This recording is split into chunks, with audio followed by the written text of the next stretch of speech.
Welcome back to Good Day Northern Michigan. Ferris State University's Kendall College of Art and Design produces an incredible amount of talent that then is spread all across the world. One of those individuals is Matt Hanson, who's now a board game creator. He joins us now on Good Day. Matt, welcome to the show. Nice to have you with us. Good morning. Thanks for having me.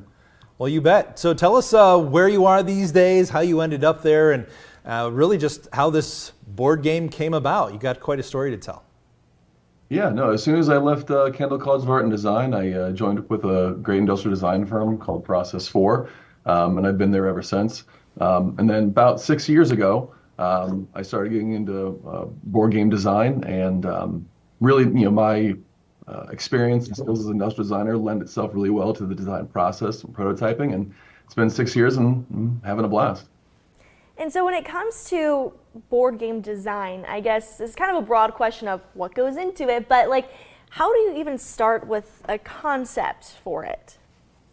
What I like to do is take a look at board games that are out there, and for anyone who hasn't, looked at board games recently, if the first thing that comes to mind for them is Monopoly and, Chutes and Ladders, you'll be shocked at the variety and the just the different kinds of games that are out there. So I just try to look and see, what am I not seeing? What's an opportunity to make a game that has a fun little feature or just something that I'm not seeing? And I start with that, and then everything builds from there.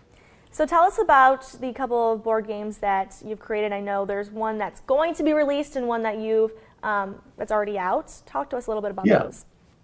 Yeah, so the first one that's out is called Reality Shift. It's a three-dimensional racing game. So instead of having a flat board, you've got, depending on there's actually two versions, the standard and the deluxe. So depending on the version you have, you've got either 9 or 12 cubes, and the pieces are magnetic, so you can drive over all the different faces that are exposed and available to you, and then you play cards to move, and then you play cards to attack your opponents and try to scrape them off or smash them between the blocks, and it's just the first person to make it to the end wins. It's really simple to teach. You can learn it in 5 minutes, but how you play could really expand on the gameplay. And then the one that's coming out is with a group called Inside Up Games, and it's called Ice and Idols, and it is a dual layered board. So you're playing on top, but the stuff you're trying to get through is through these transparent tiles underneath, which is always changing and shifting under your feet. And I had a blast making it, and I'm really excited for it to come out this summer. Wow. Matt, I'm curious, I was trying to maybe draw an analogy to an author, whether you're commissioned by the publishing house to write the book, or if you have this idea and you write and then try to sell it. I mean, compared to what you do with the board games, how does it start? Do you have this idea and then try to pitch it to someone, or are you, on a design team specifically for the purpose? No, it's just me coming up with what I think is interesting and cool and what I would like to play. And then once it's gone through enough play testing and I think the rules are fully fleshed out and I've got a playable game, then I start doing the process of looking for publishers. And again, there are many, and then you hit up convention season where you meet face to face and you just try to find the right fit. Wow. What about just the trial and error maybe that you go through? If you bring friends over for a beer and say, how does this, how do you like this, or what do you like, not like, what rules do we need to put in place? I'm just trying to envision how that works. It's by far the hardest part of board game design, of finding warm bodies to come over and try it out. Anything can live in your head and it seems like a good idea and when you put it down on paper. But as soon as you get some strangers, or not even strangers, but just friends who have never seen it before, and they try it for the first time, that's where the rubber really meets the road, and you know if you've got something or not.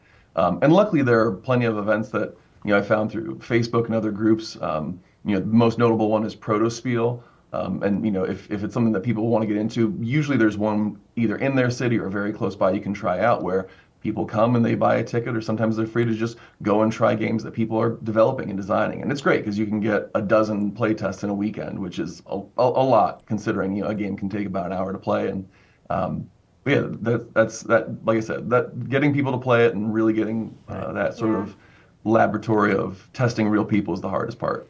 So what about the timeline of when you start with it to the end? What are we looking at here for the creation? So that's a great question. And with the two games that I have, in the works right now is a great cross section of the extremes of how that can look. Reality Shift took me 4 months to make the first prototype, test it out before I had a signed deal with the publisher. Ice and Idols probably took 2.5 years. Wow, that's great. And so, and it all just depends on, what works and what doesn't. And sometimes with Reality Shift, it was lightning in a bottle. I got very lucky to think of a thing that kind of worked right out the gate and had very subtle tweaking.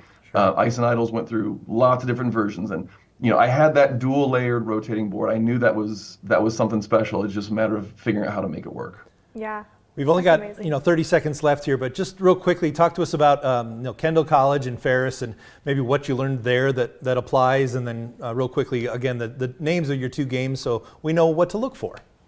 Yeah, no, I mean, I had transferred over to Kendall College of Art and Design at a previous school, and it was just such a better experience there of having teachers who were adjunct in the design world, teaching about form, language, and manufacturing, and really lent itself to where I'm at today. And yeah, like you mentioned before, the games I have out now are Reality Shift, Ice and Idols, and then I've got a third one that's been signed, but nothing's out yet, with a publisher called BA Games, and people can keep an eye out for that and see that coming down the pike.